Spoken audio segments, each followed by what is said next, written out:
Welcome বন্ধুরা, তোমরা সবাই কেমন আছো? আশা করছি তোমরা সবাই ভালো আছো ও আমরাও ভালো আছি। তো অনেক দিন পরে দিদি আমাদের বাড়িতে এসেছিল। তা ও এসেই বলছিল যে আম খাবো আম খাবো, আর আমাদের বাড়ির ভেতরেই আম গাছ। তো সেই হিসাবে আমরা তিনজনে আম পাড়ার কাজে লেগে বললাম, মা, আমি আর দিদি। আমাদের ছাদে উঠলেই আম পাড়া যাবে, এই হচ্ছে আমাদের ছাদ, আর ছাদ থেকে এই আম গাছ। তারপরে মা এই পারে ডাকছিল আম পাড়ার জন্য। তো গাইস দেখো কত আম হয়েছে আমাদের গাছে।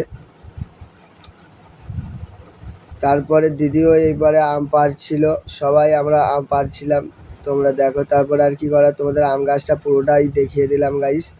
একজন ওই পারে আম পাড়ার চেষ্টা করছে, দিদি ওই পারে ভিডিও করছে, আমিও ভিডিও করছিলাম। তারপরে লাস্টে দিদির কাছে ফোনটা দিয়ে আমি এই গাছে উঠে গেলাম। তারপরে আম পাড়া আমাদের কমপ্লিট হয়ে আমি নেমে এসে আম খাচ্ছি, দিদি ওই পারে ভিডিও বানাচ্ছে। দিদি বলছিল তারপরে, তুই একা একা খাবি, আমাকেও দে। তারপরে আমি খেয়ে দিদিকে একটু দিয়ে দিলাম, দিদিও খাচ্ছে। তো গাইস, আজকের ভিডিওটা এই পর্যন্ত। তোমাদের কেমন লেগেছে অবশ্যই কমেন্ট করে জানাবেন। আবার দেখা হচ্ছে পরের ভিডিও। টাটা।